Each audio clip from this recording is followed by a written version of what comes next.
All right. Hi, everybody. My name's Elaine Duff. Welcome to the 39th episode of Celebrating the Brand Ambassador.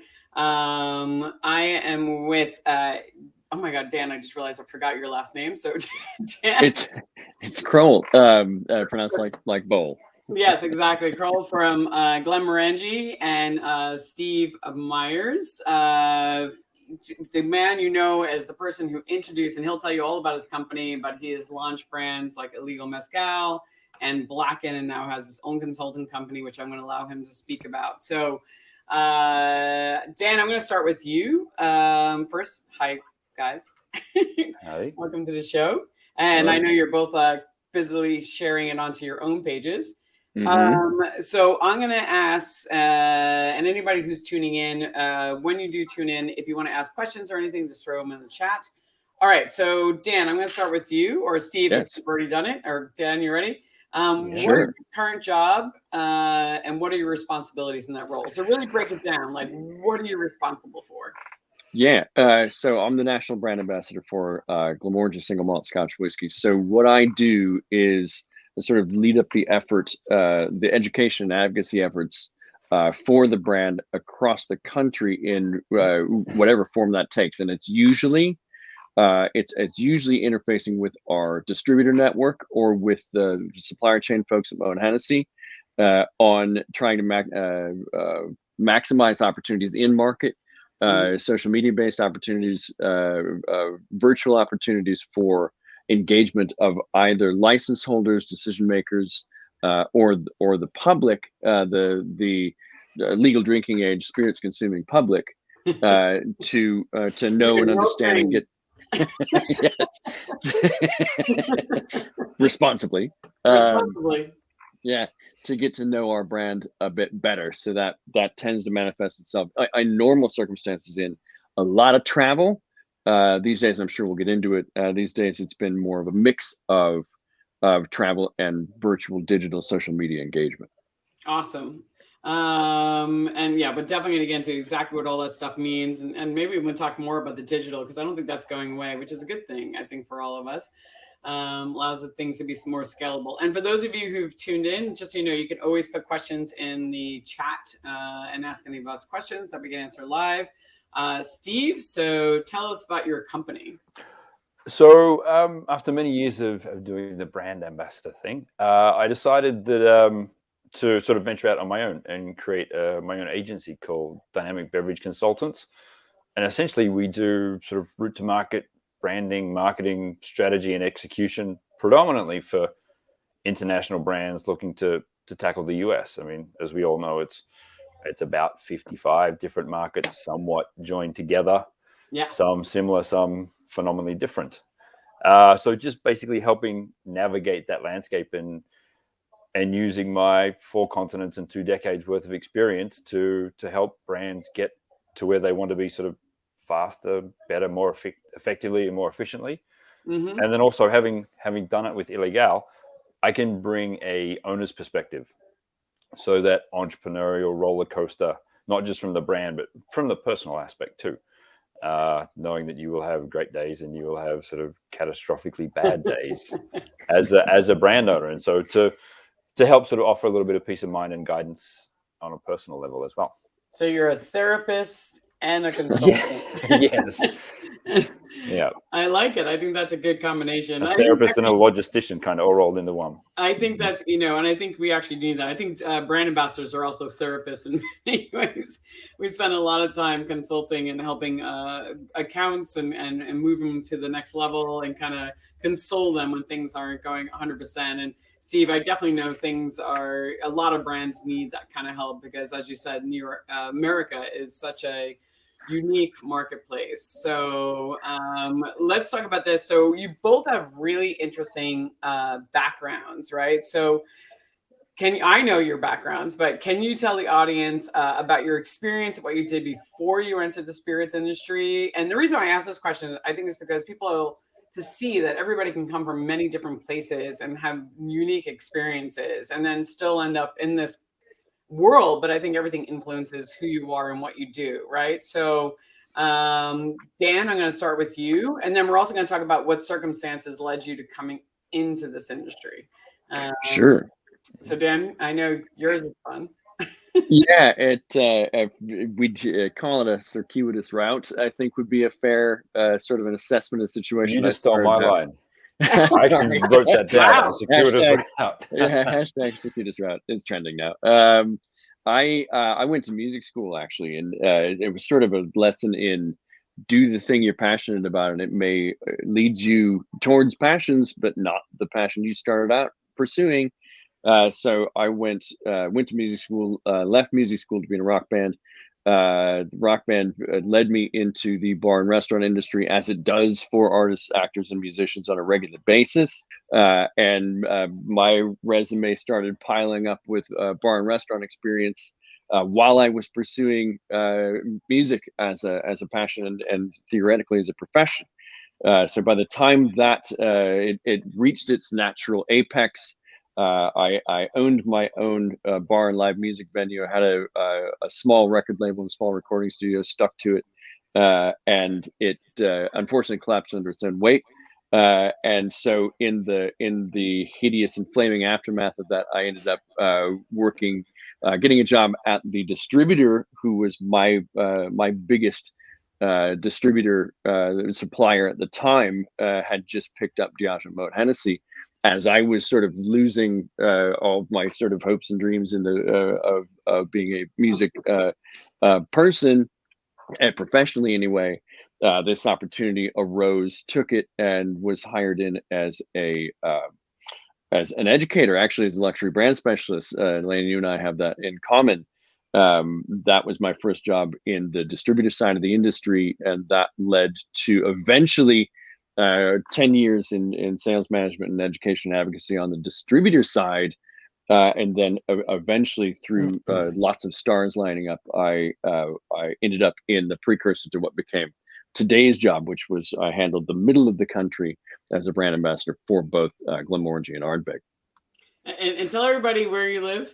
I live in Omaha, Nebraska, which is where I had a conversation earlier today with the guys at Gush about why.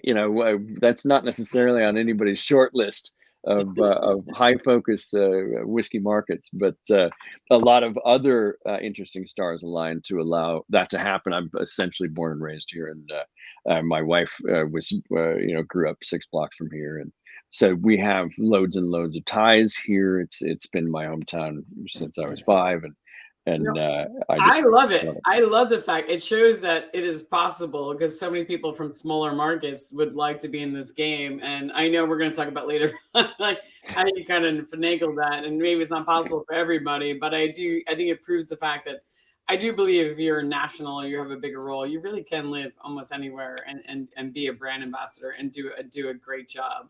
Yep. And we'll explore into it. Now, Steve, you have a very being from Australia, which I know Australians love to travel, but I think you put it on a whole nother level. So yeah, I mean, it's really like people say, oh, it's so far away, but from the other side of the coin is if you want to go anywhere, it's a long trip, so you may as well kind of do it properly. So high school, did a Bachelor of Agricultural Economics. Didn't take a break between high school and university because I figured if I went overseas, I probably wasn't coming home soon. Finished my degree and then had the same thought process and went, I should probably get a job just to get some experience because if I go, I don't think I'm coming home. So I then, team here. Yep, I managed to, as you said, finagle my way into not the greatest reputation-wise, but with British American Tobacco in their graduate program. Accelerated through that and decided that the corporate life wasn't necessarily for me. I didn't thoroughly enjoy wearing suits and ties 5 days a week. So I packed it up and I moved to Costa Rica to run volunteer programs for an organization called Reto Juvenil Internacional, which brings sort of volunteers predominantly from Australia and Canada to help do rural infrastructure programs. Part of that trip was a round the world ticket. And having played rugby since I was sort of a attacker at that point, found the Luxembourg Rugby Club, got in touch with them, and they were kind enough to give me a place to stay and help me find a job. So I then moved from Central America to Europe to stay for 6 months, but ended up staying 2 years and living in Europe, playing rugby and running a pub, having a grand old time. I love this story so much. To then things in Latin America don't move fast, and things in the non-profit sector move even slower. Mike, I want to know what position. Oh, what position you play? I'm assuming for rugby, right, Mike? So I played open side for a long time. Rugby in Australia and New Zealand was sort of much faster. I got to Europe, and the first conversation was everyone said, "We thought you'd be bigger." And so I moved from that to playing 9 and 10, so back into the backs. Long story short, ended up going back to work for the Costa Rican nonprofit via Guatemala for language school to get my language up to speed, and had somebody clone a bank card and steal all my money. So no surfing, no trip home, no more language school. And there was this truly amazing hole in the wall dive bar, smoke shadows, live music every night. And I went to the owner and said, "Look, this has happened. I'm here for another month before I go to Costa Rica. I need a job. This will be the 4th continent and the X number of bar. I don't need to get paid. I'll work for tips, but I need a job." And he kind of rolled his eyes and went, "All right, I'll give you a chance." And that guy happened to be John Rexer, who was sort of the main founder of Ilegal Mezcal.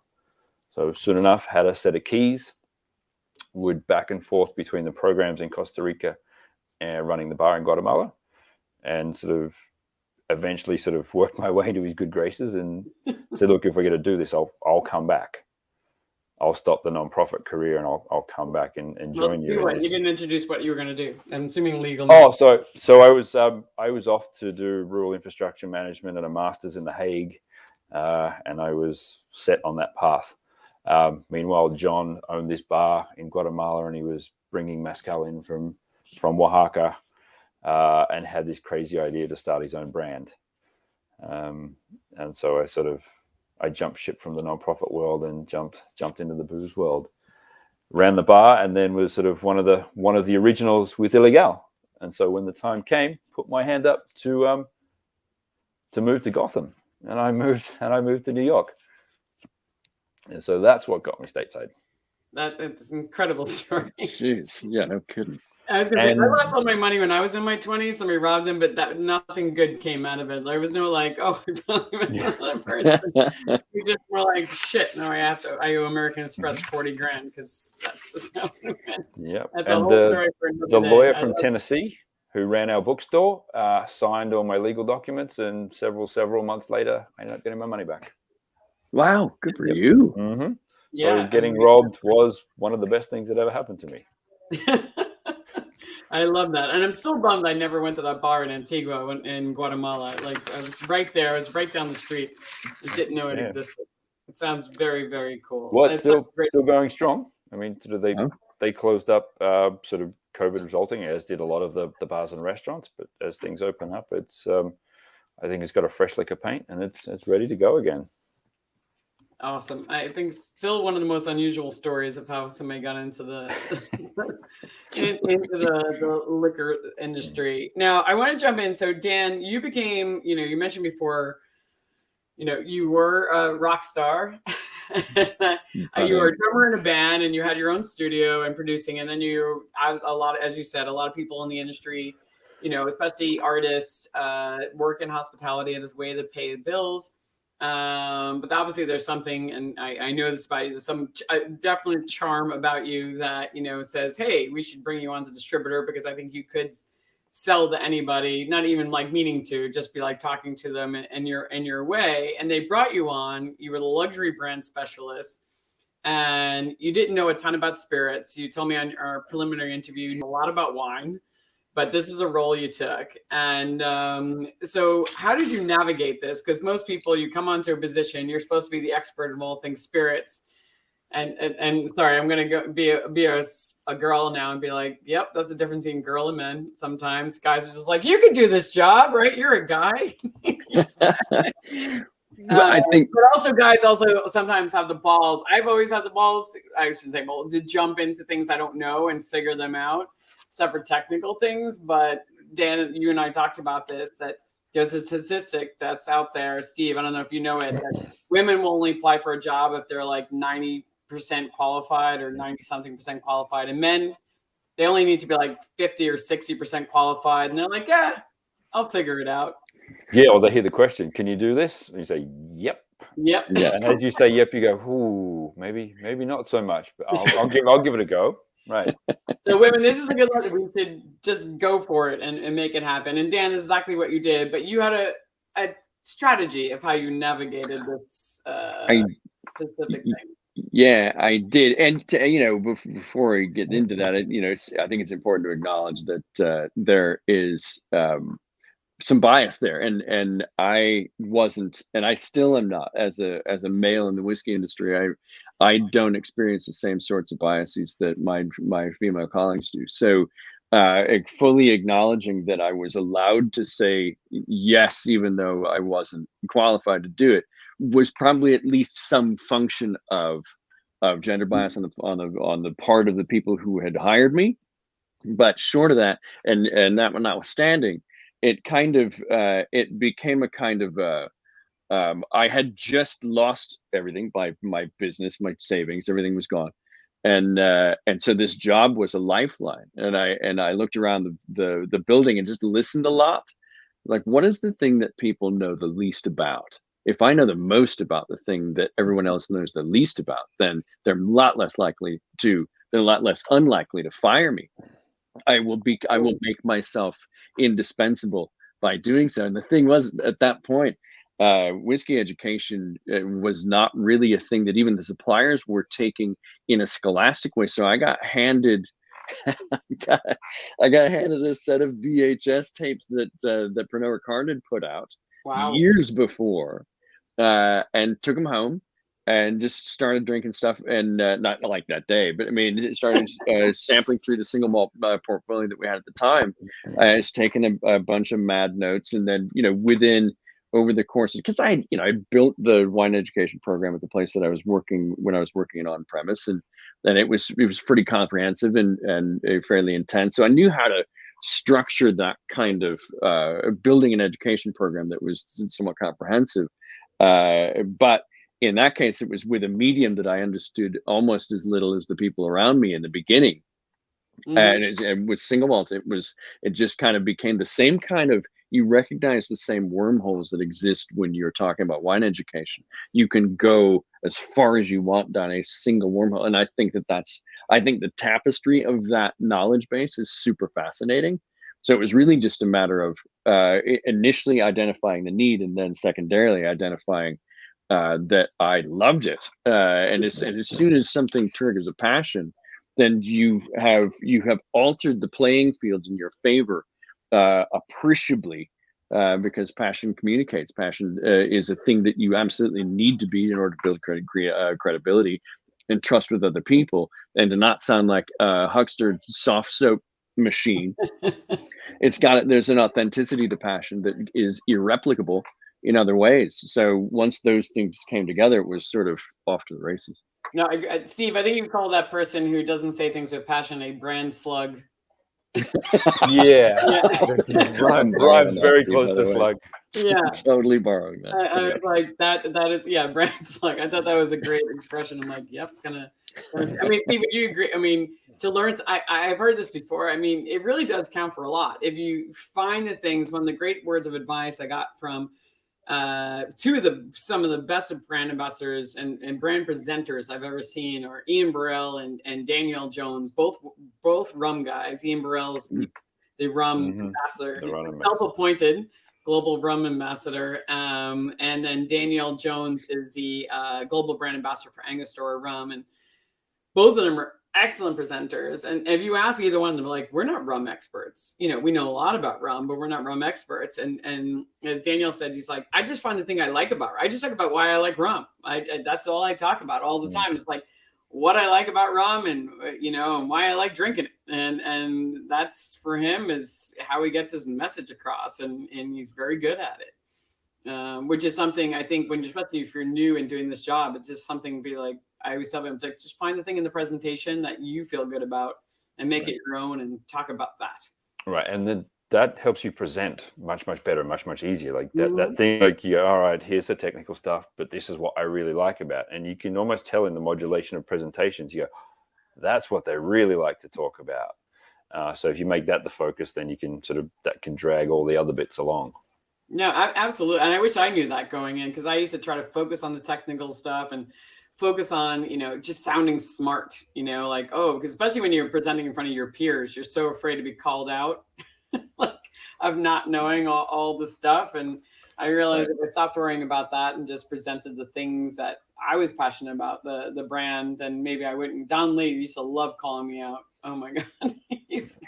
He'd have a list at the end of my presentation. He'd be like, you got that wrong. You got that wrong. You got that wrong. And he did it friendly. He was like, Elaine, you have a responsibility. You speak with authority. You need to be able to say, you must be saying everything correctly. And he was right.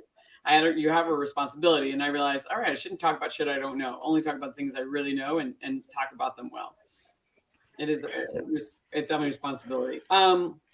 Steve, I was gonna say, so you launch, you're launching the spirits industry. It's a exciting story. As you talked about, you were in Guatemala, but I love the fact that like you came over to America, you moved to New York, then you kind of kicked off at Tails. Like you kind of did the thing that a lot of people do. Take us through it. Like you kicked off at Tails and you launched, then it led to you launching in 15 countries. But kind of talk about your story. So part of it was as much as we wanted to grow, we had this amazing network out of the bar, people going back to Iceland and South Africa and Australia and New York and New Jersey and places further afield. And I always kind of kept tabs on everyone because the idea was to build this brand. And from sort of my bedroom where I could see the volcanoes in the morning, just reaching out to the Philip Duffs and the Angus Winchesters of this world. And obviously Tails was a couple of years in at that point. And I knew that rather than us on a shoestring trying to reach out and find everyone, I'd go to where everybody was. So even before the product was available in the States, got myself up to Tails and fortunately fell in with Colin Appiah and a few others. And in particular, Todd Richmond, who was with Frederick Wildman at the time. And the classic standing on the roof of the Monteleone, drinking Chartreuse VEP, green VEP, and never heard of it, and Ilegal Añejo, and that was sort of the greatest brand introduction I could have had, sort of getting a new product into the hands of guys like that. And we do have a great product, so it wasn't that I had to hide behind a brand story because no one knew me and no one knew the brand, but the juice spoke for itself. And what year was it, do you think? 2009? 2008, 2000, maybe 2007. Still something that people heard about, and we only knew Del Maguey, but it wasn't something that was as big as it is now. Yeah, anyone who knew it was kind of the stuff with the worm in the bottom. And people who knew probably knew Ron and the green bottles of Del Maguey, and that was about it. So sort of did that, and then the time came, and I think I'd not even visited New York at that point. I went, yep, I'll go. Sort of akin to what we were saying before. Can you do it? Yeah, of course I can. And halfway through saying yes, you go, well, I better work this out. And so came up on the tourist visa, the third tourist visa. And this was sort of before everything really shut down TSA wise. I was fortunate enough to have one agent say, tourist visa. And I went, I like America. And he said, if you come back next time without a work visa, you'll be banned for 10 years. Wow. And I thought, ooh, note to self, get a job. And then sort of managed to sort of work that all out after that. Wow. But very much that entrepreneurial, just make it happen, work it out so that you get there. So that was Tails, that early Tails was the real kicking off point to getting the right brand in the right hands, as it were. No, I love that because it's so funny because it's on that thing like where so many small brands do. They go down to Tails and they just have the bag with the illegal product in their thing, and they're just like sampling it out, and they can't afford to pay any of the fees, and it's like That's what Tails is for. It's a network. But I actually want to talk about it. And I know I didn't talk to you guys about this yesterday or even put it in the questions, but you mentioned something, and I think it's so important, especially for brand ambassadors, is about your network and about maintaining your network. So Steve, you mentioned that, you kept tabs on a lot of people that came to the bar in Guatemala. I mean, of all places, like you're in Guatemala, it's not a place that everybody goes to, but it's a bar. You happen to work at a bar that's probably the coolest bar in Antigua. And you managed to keep tabs on a lot of those people. So what did you do to maintain those? Because I think that's really important, especially as a brand ambassador. Your network, it really is your net worth. And it's something you have to continue building over time. But there's tactics to building networks. For one, I thoroughly enjoy it. So I do genuinely enjoy catching up with people and sort of seeing how people are doing and succeeding. But also sort of with that, I am building something sort of point of view. And like you said, it's part of the assets of what you bring to the table. Now that doesn't mean sort of having a massive network. It almost reverts back to the 80-20, right? When you're working with other things, there's certain people that you keep in touch with very, very consistently. For a multitude of reasons, and others that I can catch up with them a little bit later. And I think the really good brand ambassadors do that anyway, because that's why a lot of brands gravitate to brand ambassadors, right? They want you for a certain set of criteria that you have. And so that was always part of it, sort of keeping tabs on some insanely cool people at the same time. Would you just like reach out to him social media wise, send him an email every once in a while, like just checking in? Yeah, just checking in. A lot of, especially coming through Guatemala, they were either going sort of north to south, or they were coming across from Europe, or like the German kids. If you went and volunteered, you didn't have to do national military service. So we got like a load of Germans who were off to be involved with volunteer programs, or people sort of working their way through Central America. Sort of it was a nexus of like truly amazing, phenomenally interesting people. People on the lam, all sorts of stuff. So it was certainly never a dull moment. And it was very like, we had one day where we were doing the 10 best stories from the bar with a couple that was just sitting in there. And it was very much, oh no, but you remember this one? And someone said, oh, well, this will happen like that. And this couple said, oh, you guys should write a story like this. And I said, would you buy it? Would you believe this? And they both went, no. So that was kind of the environment and the feeling. And a lot of those people you were very happy to keep in touch with, almost knowing that whatever they went and did, they were going to be rather successful. Right. Or they'd come back with amazingly interesting stories. So it was always good to to keep tabs on people. Did you have a plan ever, like how often you would keep touch with them? Like, this person I'm going to keep like once a month, every 6 months, like just... Sort of booze wise, definitely. And then also sort of at that point, sort of keeping tabs with the global sort of bar shows that were starting to pop up more and more. And then sort of the rise of sort of Class Magazine and Difford's Guide and all that sort of stuff. Keeping fairly close tabs on that, and then also doing the sufficiently in touch not to be annoying. Right. You know what it's like where you go, oh God, Steve's emailing me again. Like as much as you'd want to reach out to certain people, just having like, okay, the last time I corresponded was this. I'll save it. I'll save it for something a little bit more important. Yeah, I think that's I think that's a good point. Dan, you have obviously the brand ambassador, you have to keep, and you have to travel around the country. Do you have like in your mindset, like just a rule of thumb of like how you keep in touch with people, like certain people? Yeah, back when I was still trying to build that kind of a network, and this is the thing to sort of recognize about smaller markets is there's a tremendous upside to them, but the downside is that the network doesn't necessarily run through there. So you've got to kind of fling your sail up and try to find where the momentum is headed, and then head in the direction of that momentum from time to cast a bit of a wider net when you see the opportunity. So the distributorship that I was at was open to the idea of, hey, will you send me to Whiskey Fest Chicago? Will you let me go and see the industry from a broader spectrum and point of view than I have here in Omaha.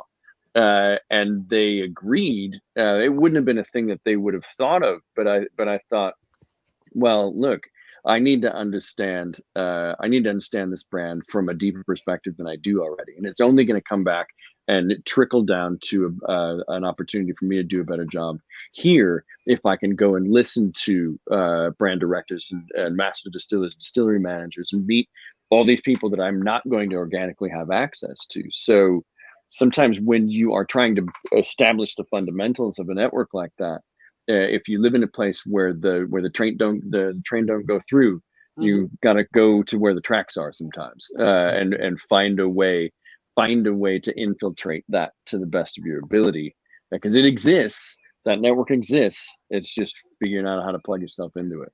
No, I think that's great words of it, because I met one of the brand ambassadors on here. His name is Nathan Raphael, and he's from he works for Bacardi. He was in Texas. He was in he moved for his job to like Houston. He's like, I'll move, sure, whatever. It was like for a job in a certain city, and he wasn't in that city. But he said, I would save my money from my bartending job to go to Tails, to go to BCB, to go all this stuff, because I wanted the knowledge and the education, but from there I was able to build my network and get to meet people, because they're not always coming to my city. I mean, being in New York, I'm lucky. Like a lot of people come to us, but yeah, I think you do have to make that effort. But it does take effort, and you have to have something not worthy to say, but you need to make the effort. Like, hi, I'm, but not be annoying, as you said, Steve. Like, not so much. You're like, can I hang out with you all night? Like, it's just more like, no. I took a great networking course actually, and by this gentleman. It's called Never Eat Alone. I don't know if you've ever seen that book. It's a good book. I forget the name of the author, but it's called Never Eat Alone. And he talks about all about building his network. And he said, have something interesting to say. Obviously have an agenda when you go to trade shows of people maybe you do want to meet. So make an agenda of where they're going to be, what they're going to do. Don't stalk them, but show up. But also do a little research on them. So maybe you'll find out what your commonality is if you really want to. If you're awkward and you just don't know what to say, and you don't want to be like, oh my God, I'm such a big admirer. It'd be like, hey, I saw this talk you did. Like, so you can kind of, it takes practice, and it's something. I'm from Staten Island. I mean, I didn't know how to network. I'm the youngest, and you are having that in common, like with the youngest of large families. I mean, my parents didn't talk to me at all. Like I was. Kind of forgot you're even there. What was your name? My mom outsourced my feeding. Like she was like, somebody feed the child. Like, like here you go. Like there was no encouragement of conversation at the table. It was like you ate the food. Right. You weren't encouraged to talk about anything going on in your day because they didn't want to know what was going on. So, this person who's here today, it's still kind of awkward because I just wasn't taught those things and I didn't have a chance to practice them. But I think it's important. As a brand ambassador, it's something you have to work at and you have to build it. And as Steve said, like keep in touch with those people. Yeah, I mean, when I first moved to the States, and I told people, I said I would go to the opening of an envelope. Yeah. If there was something booze related, I would go. But I would do a little bit of homework and kind of figure out who was there, and always sort of not like write a recap, but go, okay, so and so was there, because everybody was new to me. Mm-hmm. And there's nothing worse than people coming up and chatting to you at the next event, and you're going, "Who are you?" Right. Like the new guy has to make an extra effort to try and to join the dots. So that does go a long way. No, it really does, because people like when you remember the name. I was terrible at this. I know I really try to make a big effort. Like if I know I'm going to an event or a trade show, I'll look at who RSVP'd and like look through the list of people. I just started doing that because I realized my memory is shit. And so, and I feel bad because many more people know me. Many more people will know you because we do these roles where people will get to know us. And they get hurt, like their feelings are hurt. Like you don't remember, like we met before, or like what they did. So I really try to make a mental note, like, okay, like this person did go here, they work at this company, like they just went on this trip somewhere. Like I try to like mentally file it. Sometimes I have to write it down because I'm like, I'm going to see this person. And I know that, it will mean a lot to them if I remember who they are and what their name is and what they did and who they, what they've done. And I've tried, as I've gotten older, I've tried to make a bigger effort in doing that, because I realize, it just, when you have a certain position, thank you, Mike. I appreciate your empathy on that. Because it's definitely a problem. It takes an effort. And as a brand ambassador, it is your job. I make notes on my phone. I don't know if you guys do this when you go to. Oh, good call. Yep. And then this was the best advice I got was from, and now a lot of people are doing this, Xavier Harit. And I found out a few brand ambassadors. Do you know on Google Maps, you can make your own maps? And, Dan, so this is good. So on Google Maps, when you go to a city, you can actually create a new map for that city. And then you can add your own location. So whatever bars you go into, you can then you can put them down. All right. You can put in the notes who you spoke to. And then it's great in two ways. A, it's a great way to recap everything you've done right while you're there. And two, when you get that annoying question that every brand ambassador gets, like, I'm going to the city, what are all the bars I should be going to, and who should I speak to? You could just send them the freaking map. Send it wholesale, right? Oh, that's amazing. This is the map. It's a great tool. I absolutely need to do that. And the one thing I was going to mention about in network building is, when you're trying to do it, the people that you're trying to connect with, value always works best when it flows two ways. And so if there's a thing where that person that you're looking to connect with has an intrinsic value, to that connection has an intrinsic value to you, the onus is on you to demonstrate to that person who doesn't know you or what you bring to the table, that there's an inherent value in knowing you, whether it's volunteering to bar back at Tails. Or one of the things I used to do was then show up at Whiskey Fest Chicago, volunteer to help set up seminar spaces for the seminars I wanted to listen to. So I'd be sure I'd have a seat and get a chance to meet whoever was the featured speaker and demonstrate value at the same time, so that it wasn't just like, why is this person, I'm busy, I'm trying to focus on the seminar or whatever. And the one thing that person needs is help. It doesn't always work out that way, but if you can demonstrate the value of opening the ears up to that person you're attempting to make a connection with, that is intrinsically valuable to them, just like you're establishing a connection to them is intrinsically valuable to you. That's going to be more enduring than just sort of wandering around behind them. No, absolutely. Yeah, you got to show value. Go ahead, Steve. I say wandering around behind them. That's great.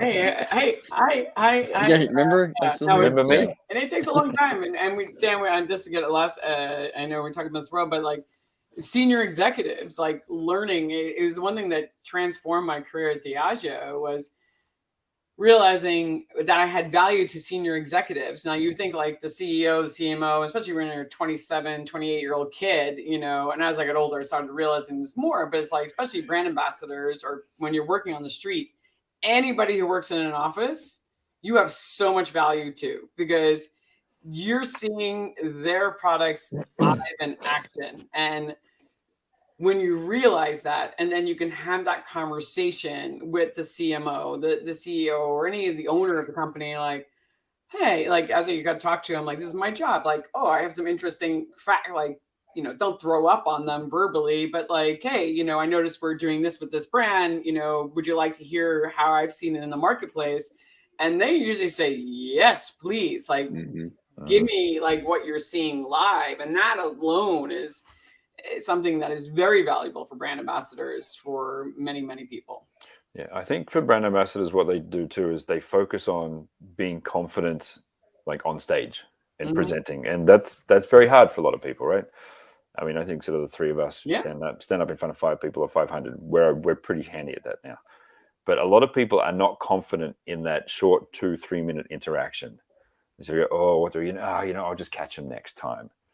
But if you can, as you said, Dan, to have that exchange of value, then you can kind of wade in, and it's a very positive outcome for both people. And then they go, oh, Dan helped me last time.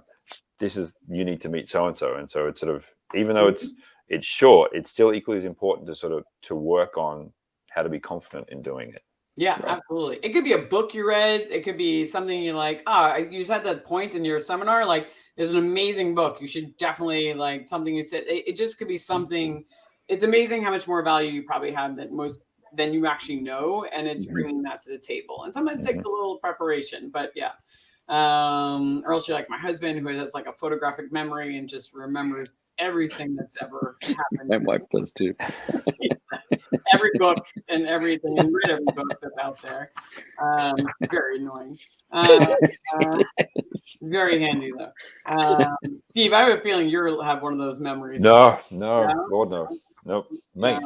An Australian accent and hello, mate. How are you? yeah. Goes a Oh, long well way. done. Yeah. It's been a minute. It What have does you been go. up It does to? And definitely go meanwhile, you're a long joining the way. dots, and you go, I know who you are. Oh, yes. Yes. It's so true. You guys, Yeah. English accents and Australian accents, you just want to be friends with those people. Mhm. Right. And then you got to dial it up a lot sometimes. Like Yeah. when you're really in the weeds. Yeah. I totally hear you.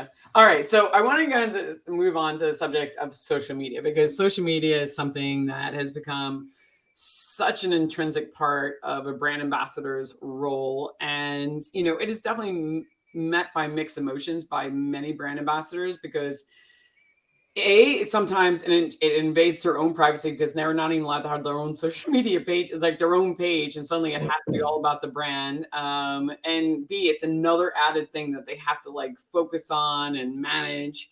And some people love it, like it's something they do well. So I wanted to ask you guys, what do you feel about this being a KPI for the brand ambassador? And how do you think they should handle this? And Steve, I'm going to start with you, because we really dove into this a little bit more. You had some good points. Yeah, I think brands do need a social media manager. Brands essentially hire brand managers for who they are as an addition to the brand, right? They like the personality, they like sort of who they are and what they do. You don't want to take that away from them. You want the brand to be part of that mix. Right? Yeah. So if your brand ambassador goes from tattoos and lifestyle to hundreds of cocktail pictures and bottles and talking about ice, that's not why you engage them in the first place. That's why you have a social media manager. And for a lot of brand ambassadors, sort of time is pretty limited. Do you want them engaging as a brand ambassador or trying to get grips on social media and get better at it? Like, social media can be quite time consuming, right? By the time you fit in with your corporate governance and what can be the content, the type of photo, how you frame the photo, what tags you want, they're going to be head down in a phone, and then they look up and go, oh, I've got to go to the next account. That's not what you want from a public facing person. Have them take the photos, do everything, and send them to the expert, and have your social media. And also too, like, brand ambassadors start to resent it after a while. They've gone, I'm not that I'm a corporate shill, but I'm just doing your bidding. I'm not me. I'm not the brand ambassador anymore. I just take photos and do social media content, which pulls them away from why you want them to be that brand ambassador in the first place. Yeah. No, I agree. I mean, in some ways, I definitely think they should incorporate some sort, but it should be more organic and natural to them. And I agree, because I talk to a lot of them. They're like nervous. Like, if I put the wrong word or the wrong saying, then I get scolded by legal. So I think it should be better. I mean, Dan, is this something you have to do as part of your KPIs? We all kind of found ourselves during the pandemic. It was one of those things that I knew that I should have been better at sooner in my career. It's one of those, you just in the back of your head, I'm like, I live on an airplane. There's only so much time in the day. And I always sort of, being a person of a certain age, I did not grow up with a digital native language. It wasn't part of my childhood vernacular. So as an adult trying to assimilate, it's like, okay, you look at it, and if you don't have time to actually dig in and figure out the value in it, you tend to want to pass it off as I did, as a sort of a mostly vapid narcissistic hellscape. And so I just ignored it for a long time, to the extent that I could, and you'd stay in touch with friends and stuff. And then the pandemic happened, and we all kind of looked at each other and said, none of us understand this in any valuable way, in any intrinsically valuable way that the brand can leverage into anything. And since we're all struggling to make sure that our worth is being demonstrated on a regular and daily basis, I hired myself a digital consultant to try to work out this thing. And he introduced me to an entire world of connectivity and brand leveraging. But his whole point was this: yes, it can be a vapid narcissistic hellscape, but it's also a canvas. You can use this thing as a canvas for your own to put your connection to your brand in your own voice. Mm-hmm. So we've got meetings every 2 weeks with our gal at SG that does a really effective job at evaluating the numbers and looking at the analytics and looking at maximizing the post cadence and making sure that we're balanced between being on the road, posting from the road, being here, generating content, so that it remains in. They hired me for a reason. They hired my colleagues for a reason, to translate the brand through their own voices. Yeah. And our social media presences, as long as, to Steve's point, there is, to your collective point, there are brand standards and there are, legal issues and so on and so forth. So what I've tried to do is to use my connection to the brand and translating the brand through my voice in the visuals, mm-hmm. and to allow for MH Legal essentially to write the bulk of my copy. Oh, so because it's a visual medium, it's stills and videos. So that's the first thing that people notice anyway. And if you can put your indelible stamp on it, then I find the interesting irony and dichotomy of watching me do some ridiculous thing in either a still or a video, juxtaposed against relatively stock brand language, is funny somehow to me. I think it takes the piss out of the corporate lingo, mm-hmm. and almost doesn't make it ironic so much as it just makes it, okay, this is what needs to be said. This is the bit where I translate this marketing BS, for lack of a better word, or at least this sort of engineered statement to appeal to the broadest audience, and make it real in terms of how I interpret the brand in my own life, my own reality, and in my own vision for what it is that I do. That's a good balance. Yeah. And the people that I work with, they understand. It's like, okay, let's maximize this cadence for effectiveness, not for frequency. So I started, with an unspoken KPI of a certain number of posts a month, and I was exceeding that. And it's because I was home most of the time. Right. Like, well, I'm going to show you. And it started to feel more natural the more I let go of the preconceptions that I felt like, what's trending? Do I have to use this kind of music? What the hell? And just started thinking of, this seems particularly relevant or funny or ironic and my wife, I folded my wife into the whole process of content generation. She's been absolutely immeasurably valuable in that regard. So we'll go for walks and we'll talk about content. We'll come home, we'll create a shoot schedule and knock it out. And but now when you're on the road, you can't do all that. Yeah. So now the balance becomes, all right, so when I'm on the road generates its own content. I just need to make sure that I'm cycling that through. Easy things to deal with, stories and if I have to edit anything, it's going to be a simple edit on Premiere Rush on the phone or whatever, and so that's going to go out. Training on that, like of how to do that, or so you did your own? Mostly absolute trial and error, and the guy that my digital consultant helped me a ton to understand what needed to be done. Then he was like, you need to figure out how to use Premiere Pro. Just go do it. Make all the mistakes that you want. Go do it. Figure it out, because you're going to need that tool in your arsenal. Go figure out how to work the analytics to your advantage. Post it a whole bunch of different times. See which one does the best. Then remember when that time was and post again. Right. But that's great. But is that a brand ambassador job, or is that a social media manager job? I think it's a combination. I I mean, think to develop yourself professionally, you certainly do need to do that. I think going forward, social media you'll find that balance, and you seem to have a really good one. But when sort of everyone took on social media, it was like the marketing departments would go, social media, do everything. And the poor brand ambassadors gone, oh, fantastic. That's all I need. Mm-hmm. Right? I need to be a full-time social media poster on top of everything else.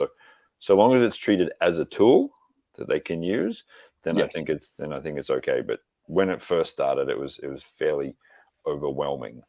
And it's absolutely true for a lot of brand ambassadors, and a lot of brands get in trouble for what they post because they don't have that legal person. Like, they don't have. I think it is important because the copy is the big thing. It's like, we all know what not to take a picture of, right? And you have to, there's just certain things you just should not take pictures of, and you should be told, like, if you need to be, like, ever, like, don't take pictures of other people's brands, like, don't take people of drunk people, like, there's like those are like standards, those are like things not to take a picture. I'm sure there's a few more in there, but you do need to tell people that. And then it's like the copy is hard. Like, that's where I struggle. It's like, okay, now I have to write something that's witty. I'm not witty. Like, I'm just not. It's not who I am as a person. So I have to take a lot of time to really think about what I'm going to say. That's why I don't post half the time, because I'm like, fuck it, I can't think about what to say. I'd rather be having a conversation with somebody. Yeah, or like, that's a great photo. Oh, I'll just do it later. Yeah, and then later never happens. Yeah, and that's why actually there's a great and I'll get off this, but there's a great website. I'm sure you know. It's called later.com. And it is good because you can do a free version, which actually works very well. So I can plan out, and I was doing it when I had more time. It still took me like 2 hours. You could set up your post for the next week or two, and write out all the content, and like I could look up. So I would spend, when I had more time, and I wasn't traveling as much as I am now, for this one particular client, I was literally spending like 2 hours on Sunday. I would take my photos as I was going along and build up all my content, and then all those photos and then map them out and put the hashtags. And it was great. It was working very well. It was like, once that was done, I didn't have to think about the rest of the week. It was all done. It's just still finding those 2 hours on a Sunday or whatever day I want to do it to still pull all that content together. And I need to outsource it at this stage of my career. Like, can I find somebody? Maybe my 16-year-old can do this. I don't know. She would love it. All right, so let's get on. So I think you guys both make great points. It is necessary, but should there be some control and should assistance for brand ambassadors? I think yes. Yes, absolutely. Agreed. It should not be something brand ambassadors do on their own. All right, so Dan, you're a brand ambassador, as I mentioned before. You're living in Omaha. I thought this was a great. So how did you pull that off? Because Omaha is not a major city. Yeah, and like the other Oracle of Omaha. Yeah. We don't live that far apart, honestly. I mean, his house is much nicer than mine, but it's about a 10-minute walk from here, and it's a pretty unassuming place when you put it all in context. But here, this was a thing that, and I wouldn't want to give anybody the impression that it would always work. It almost never does. When I was first offered the Central Region brand ambassador for Glenmorangie and Ardbeg, they were insistent that I move, and so I because the job meant a lot to me. I leased an apartment in Dallas for a year because I didn't know what the workflow was going to be like. I didn't know what the job responsibilities were going to be like, but I knew that my wife had as much seniority in her job as I did in mine. That all our families are here. I'm not going to drag her away from everything and then abandon her for 75% of the calendar year. That seemed brutal. Now, I don't have kids. We've been married a long time. It was more of a professional risk to say that I wouldn't do it than it was to just go do it, because domestically it really wasn't. It was like, yeah, this is going to be challenging, but let's just see what happens. So in that first 12 months, and my suspicions were, deep down, I knew it doesn't matter where you are. It just matters where you are at the time you need to be in that place. So I leased the apartment, signed a 12-month lease, and then I kept track of the nights that I spent in the apartment. It was about 21 for the year. And I was like, well, there you go. I mean, Dallas is an important place, but I had a lot of important places that I needed to be. And so we did the math on it, and I decided, I'm going to give up this lease. I'm going to move the rudimentary crap that I put down there back home. And then if the need for me to be in Dallas more increases, it'd be cheaper for me to buy my own airfare and cover my own hotel room while I was down there than it would be to lease an apartment down there for 12 months. After I'd established the address, people stopped asking what my address in Dallas was. Nobody ever sent me anything anyway. So I used a PO box for a little while just in case.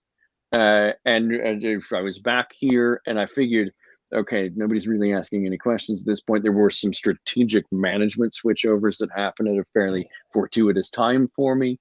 And so I figured I'm just going to build up the most comprehensively impenetrable work reputation and body of work that I can, so that when that subject comes up again, I will have at least some basis for saying, really, is that absolutely necessary?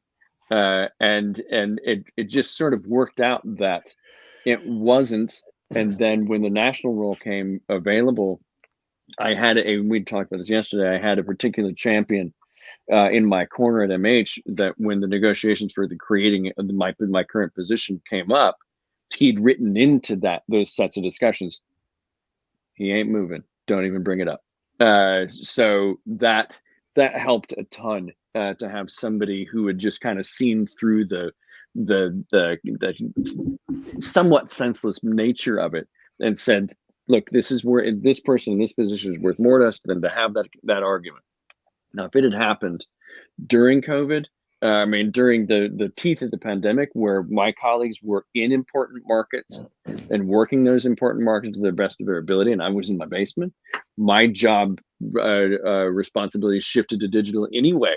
Right. Because as the national person, it just became one face, one brand, and the emphasis on digital was overnight hammered down. And it really didn't matter where I was at that point. But if I was still in my old regional role, it would have been a real detriment to my colleagues and to the company that I was the only one who was not sequestered in an important market. Yeah, so I think, especially because you're national, it's not your job to build up, do account visits in markets because you're a national role. Right? I'm assuming you don't have KPIs. Menu no, the folks in the regionals have a bit more of that than I do. There is an expectation that I will provide whatever leverage I can in the markets that I work, and we have some strategic markets for me that are points of emphasis. But yeah, it's not like I don't have those same sets of leverageable responsibilities in terms of boots on the ground stuff. And also, your cost of living is better as well, like living in. Yeah, exactly. The pandemic I think taught everybody that you can live really wherever, and the cost of living in the places where people used to think they had to be is astronomical. The real estate market is a train wreck. Unemployment's higher. Trying to find a house, trying to pay a lease rate on an apartment is astronomical. You come here, it's only mildly astronomical. So it makes a bit more sense to leverage that. Now, we still, to be fair though, the positions that we hire for, there's still a requisite need for that person to live. We just hired a regional brand ambassador that will be based in New York City, and she will need to have to live in New York City. That's not really negotiable at all. You need to have contacts as well. So it's like, when you're coming in a market who's never lived in that market before, they really have to start from scratch, right? It's like, right. So you really want that person at least has some established footholds, so they hit the market running rather than like taking 6 months or a year to get to know everybody. You've got multiple brand ambassadors roaming around. Are they all in the? Yeah, Mr. Black's at the point now where they're sort of employing multiple. Ilegal has always done the philosophy of lots, sort of multiple people in multiple markets. When we first started, there was very few of us trying to do everything. And then as we grew, we worked out that to do the narrow and deep philosophy, to really gain that market share, you really needed omnipresence. So yeah, sort of lots of people in lots of places, whether they be full-time or part-time or 3/4 time or whatever that role may be. Now let's talk about that, because this is a question I get asked a lot, and this leads us into the next question is, you have lots of different part-time brand ambassadors, or as you said, 3/4 part-time ambassadors. But people ask me this all the time: where do you find them? And B, I know you're not in charge of the day-to-day hiring them. And then B, what are the qualities that you look for when you're looking at somebody's CV that you think this person might have a shot? Where are we? So I'm sort of pretty fortunate that between Ilegal and Mr. Black, and I just sort of wrapped up some work with Empirical. So I've worked with sort of a very large spread of different brands. So when looking for a brand ambassador, you want someone who sort of is aligned with the brand. Ilegal, obviously, quite political in sort of in who they are and what they do, and sort of the people who gravitate towards Ilegal are very sort of politically and culturally engaged. Give us an example of a political campaign for Ilegal. So basically, we came up with a campaign that was "Fuck Trump," for all the reasons that go into that. Right. But it wasn't just making T-shirts. Sort of, we work with a lot of political organizations. We've been aligned with the LGBT community for a very, very long time. It's certainly not it's Pride Month, let's get involved. We do a lot of stuff with Planned Parenthood and always have, with nonprofits in Guatemala. So a lot of the people who gravitate towards Ilegal are already doing that as people, as individuals, and they like the brand and who we are and what we do, and so they have a very natural fit. The same way that Empirical came up with a very similar thing. One of their products was "Fuck Trump and his stupid fucking wall," because Lars felt very, very strongly about that. And so they to a certain degree sort of wear their heart on their sleeve, and stand behind that. So you look for the political. I mean, they're already moving towards. They're obviously fighting the cause. But there has to be other things that they have to know the industry. Like, is there other? I mean, some brand ambassadors seeing like qualifications. Like they usually have external passions, which sounds like for you that's true, because that shows. Because you have to be an entrepreneur. Is there other things you're looking at their resume and you're like, all right, that you're checking off boxes? That entrepreneurial spirit does have to be there. Obviously, you've sort of got to be a self-motivator. Personally, I'm very big on empowering people and giving them the support network. So if they seem to have that hunger of wanting to take the job and grow it, and you can offer them that support, like sort of very, very driven, not necessarily for the brand, but sort of how they have that sort of that gusto and that lust for life. Because brand ambassadors, you got day jobs, you got night jobs. There's not a balance as much as you try and achieve that. So long as there is that gusto and that enthusiasm. Tim's turning. Yeah, I just saw Tim Master pop up. Then I think that's what you need, and then you can help them build their networks and their presentation and their execution. You just got to have that verve and that passion, and then sort of that's where ownership and brand directors and sort of us old timers can sort of help mold them and do that, because like we've said, sort of we've all come from very, very different backgrounds. There is no sort of one singular path into a brand ambassador, and that's oftentimes why brands like the brand ambassadors they get, because we are different. We don't belong in an office. We may walk out of a bar at 3 a.m. in the morning, but you know that if there's a meeting at 9 in the morning, that we're going to be spick and span, and waxing lyrical in front of 200 people. It's that kind of mentality, I guess, Right. that So you you're don't really have to looking actually for. come from the industry. I mean, it does help to have an understanding of it, but it's something you can learn. I think it's more about personality and drive, Yeah, and passion, like that you want. And I know passion can be used as a bullshit word, but you really do have to have passion for learning, passion to, and even the spirits, whatever spirit brand you take on, you have to like it, you have to love it, and then you have to have the passion to learn about it. As Dan experienced, like when he had to learn about all things single malt, he just faked it until you made it. exactly. Sort of one of the things I try and do is it's embracing the chaos, right? Like we can come out with the same ultra, not every day is the same. Sort of you got to do all these things. It is chaotic, and if you go into it knowing that, then that's half the battle. I think sort of one of your questions was your last question 11. It's like sort of what would you recommend to future brand ambassadors? It's embrace the chaos. It is madness, but it's a wonderful madness at the same time. It really is. And I know we're kind of we're at 3:08, but I did want to talk about, there's definitely one thing before I ask the two last questions, which are like the fun questions.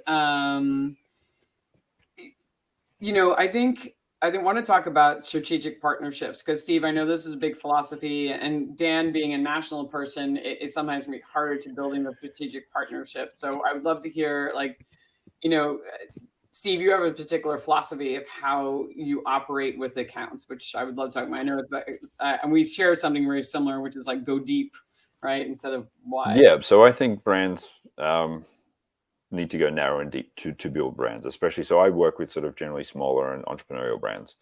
So you do have to go narrow and deep. You can't be everything to everyone. And I abhor the term support. It's not brand support, right? That's like a zero-sum game in my perspective. You need to build a relationship that's a win-win. So you need to understand what your account partners are looking for, and help them with that. So you're not just selling your product in, you're educating their staff, you're helping them with the menu creation. You understand what their objectives are, and you're helping them get there as a business entity, as a platform, as the employment platform for their employees, right? Like they're not going to be bartenders or servers forever. How can you educate them to help them on their journey? And the stronger the relationship you have, the more likely they will reach out to you. So like, for example, when I was with Mr. Black, I would help teach the bartenders about coffee and the baristas about booze. But I was sort of like the coffee guy, and if they needed help with mezcal, I could help with that, or rye whiskey. If I didn't know someone, I would put them in touch with someone. Like my Ilegal business card forever had Fixer. Right? Just if you become that touchstone for them for whatever problem they may have, your relationship gets better. It reflects positively on you as a person, but as a brand as well. Mm-hmm. So that whenever there is that question, it's like, you know what, Steve, who's he working with? That's great. We're going to use them because of all the good things that have come previously. And if they're a successful account, then you have a successful brand through that account. Now that's much harder with the bigger the brand gets, but that's also why Ilegal has done it particularly cleverly, because they've got lots of brand ambassadors to help be that person who goes back multiple times rather than one person who goes to a whole slew of accounts just once. Yeah, you really don't move the needle. No, and I love that because it is important. And a lot of, when we talked about this yesterday, a lot of people hire, and you have a lot of part-time people, and they try to spread them too thin. They're out there, they're just kind of making 1 or 2 bottle placements. And I'm like, that's not a good tactic. I was like, yeah, they'll get placements, but if there's nobody following up on them and they're not building that relationship, that product is either going to collect us, and then they're just be like, oh, we're not going to carry this again, or you're going to lose the placement because they take it home with them, and there's just no reason to put it on the menu. So I think it's a better move, and a lot of people have to have this argument a lot. So and you structure your KPIs with your brand ambassador, who are also sort of sales guys at this point. And it's not like a lot of brand ambassadors are not necessarily salespeople, so you're not going to skew it too hard to that end. But say there is an incentive on a menu placement, and they get the menu, the knock-on effect is, well, now you've got the menu, you've got to do the education, you've got to do the account visit. So almost by default, they're ticking off a lot more KPIs. Mm-hmm. So it's helping them overall to be a better brand ambassador. Yeah. And everybody likes a win. And at the end of the month, if they can go, right, so I did get the 2 sales and I got another 7 KPIs ticked off because of those 2, mm-hmm. they're feeling good about themselves. And sort of that success begets success. Yeah, and they're not stressed out like, oh my God, I didn't make that, and this person doesn't know me, and they're like running around, and I only work 10 hours a week. It's insane. So Yep. I think it's more important for them to get those 2 good sales, and then, as you said, knock off all those other KPIs in that brand, and then that bar becomes one of your bar. It becomes an illegal mezcal bar, or it becomes a blackened bar, and that brand ambassador has that relationship that they now get to nurture and build, rather than just seeing them once every 6 months. Exactly. Yep. Now, Dan, I know it's harder when you're on the road to kind of build those strategic relationships. I don't know if you have any tactics for, certain accounts that you just know you're going to see every time you go into marketplace, or.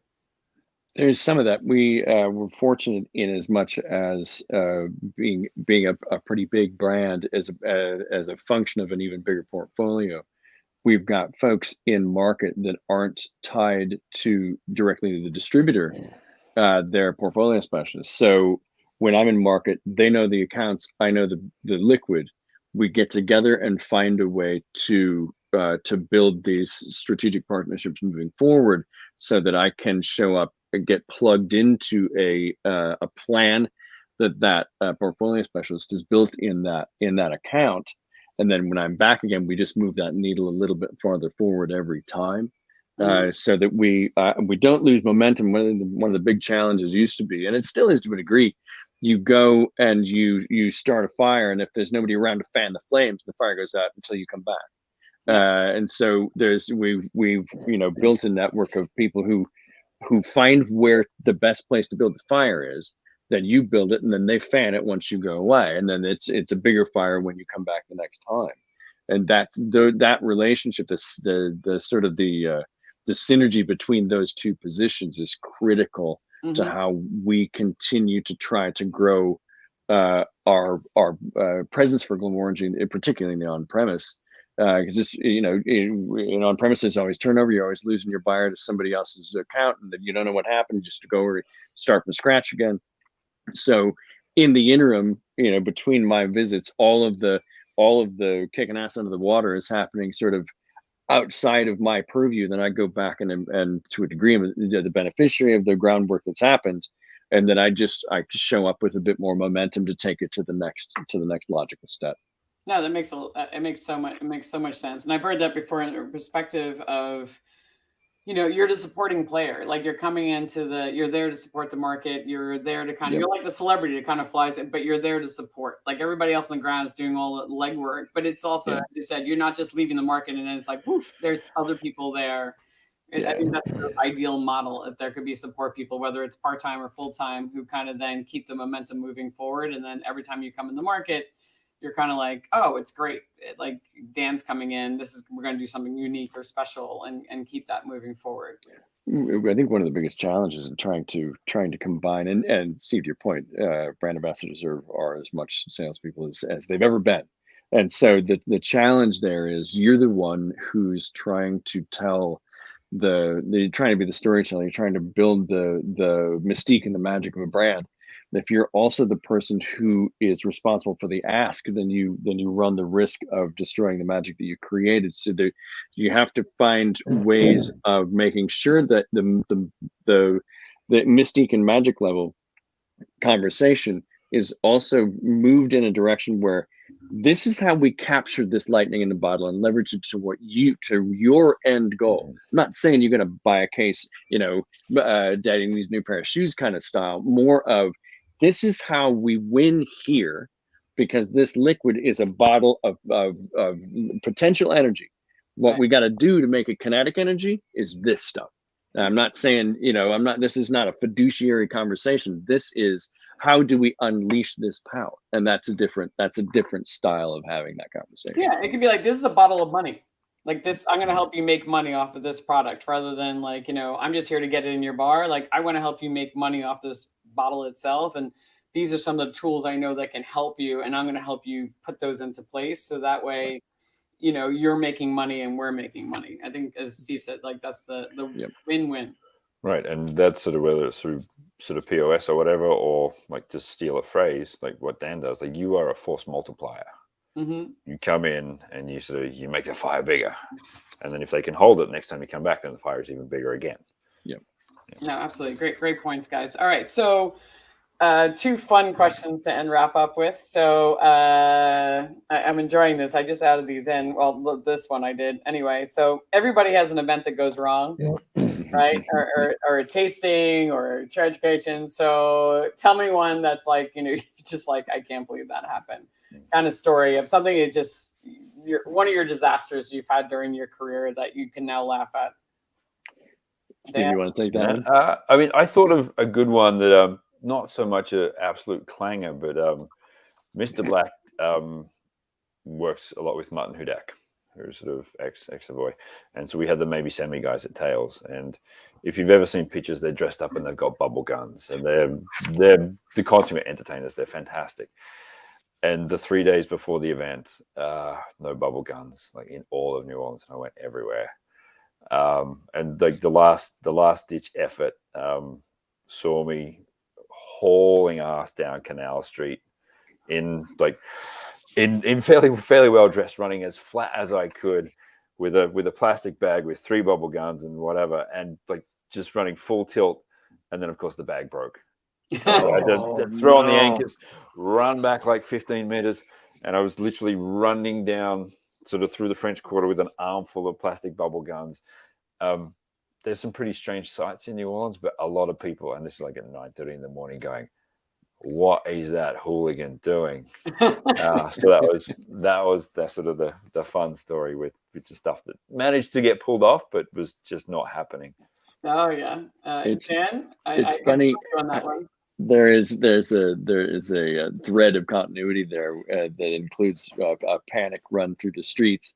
I was responsible for inventorying items for a Dr. Bill Lumsden seminar at the Universal Whisky Experience in Las Vegas. It's a room full of high dollar collectors, and Bill. And I had let the supplier know beforehand that all the bottles we needed were in place, and I was wrong. One of them was not, and I'd misread the label. We were supposed to be tasting Ardbeg Uigeadail bottled 10 years prior, and today's Ardbeg Uigeadail. And we'd gotten 2 bottles of the old Uigeadail from a collector, but we didn't have any modern day Uigeadail. And the seminar had just started when I figured this out.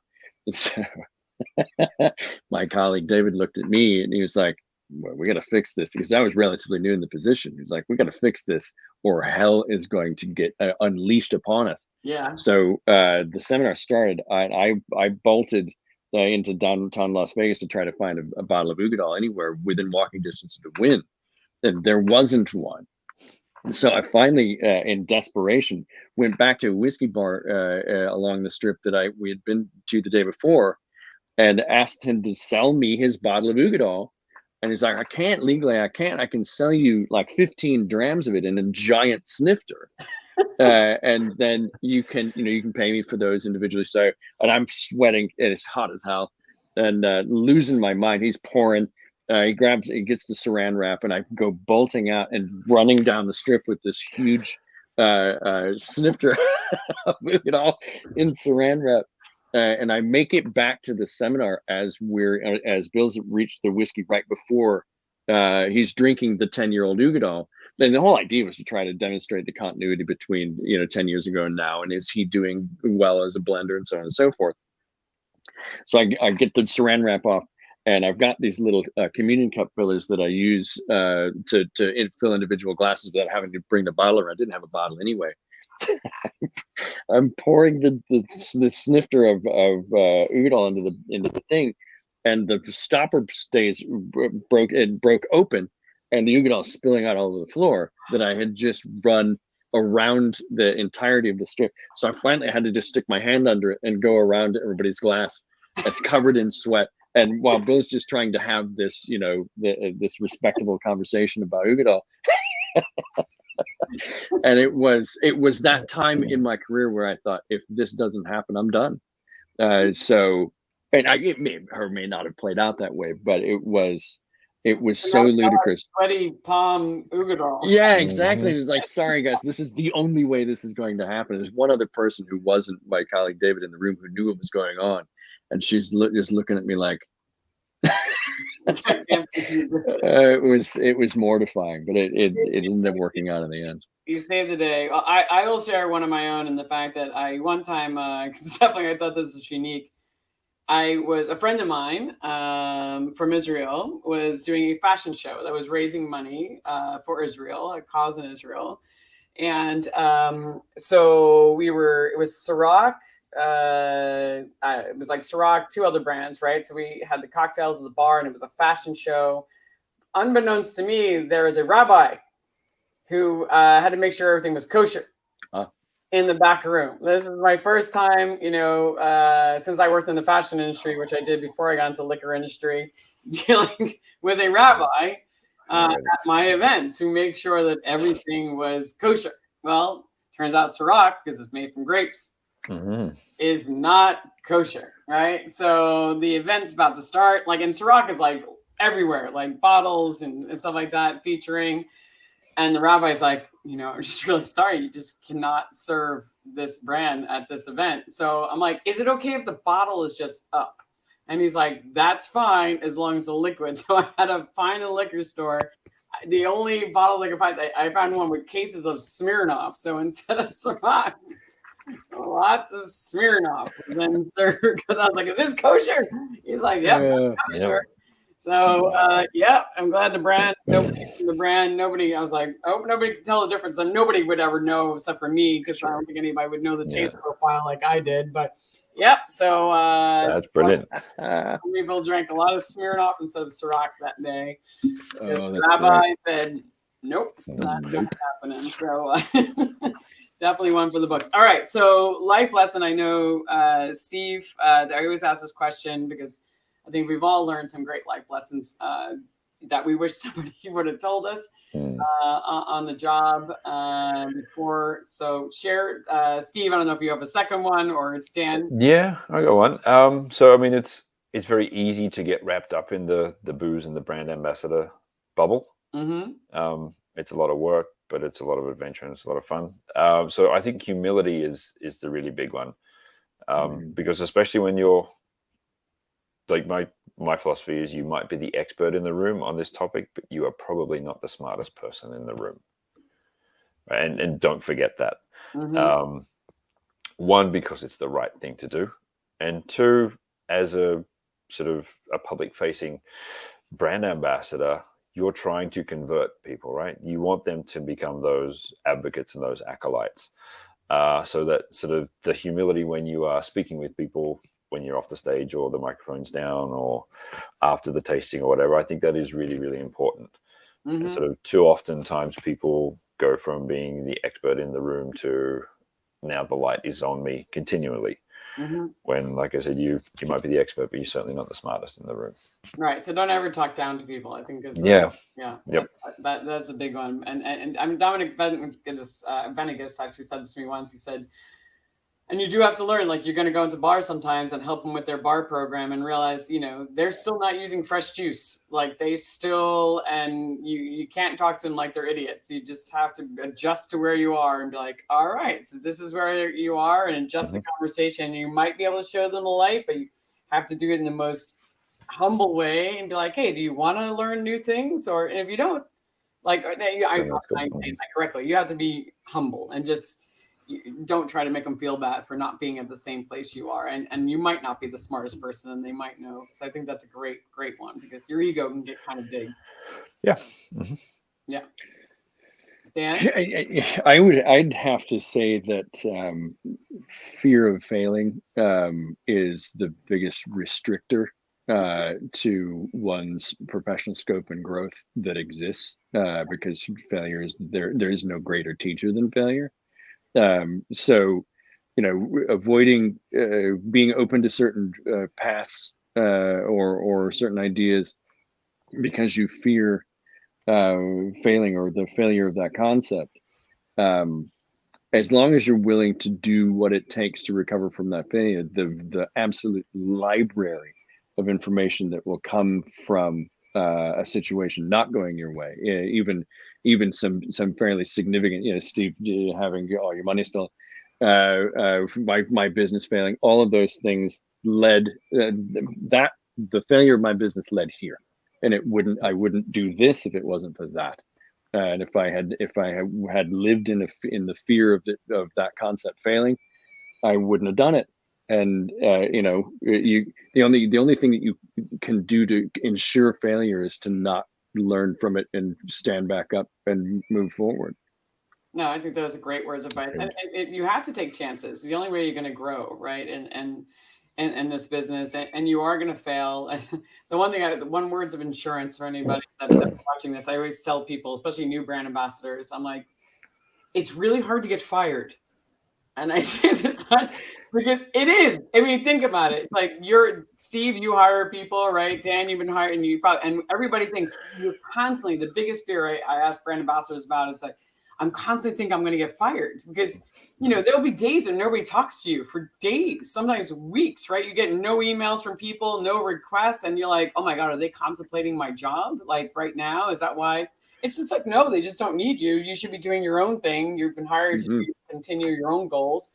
And, you have to take chances sometimes because when I say you can't get fired, obviously if you do the wrong thing, and I've said this before on the show, but if you steal or, get drunk or things like, there are certain things you will get fired for, but, they've spent a lot of time investing in you, so, and to find you and to train you. So they really don't want to have to do that all over again. So, sometimes you have to take a risk, if you think it's too big a risk or you think it might be illegal, obviously you should ask somebody first because you will get fired maybe for that one, for the illegal one. But, I think it's a great advice, Dan. It's like, you got to take, and you're going to fail. Everybody's going to fail. You're just going to, it's going to happen. It's terrifying and it sucks, but you do, as long as you learn from it and also admit your mistakes, I think you will continue growing.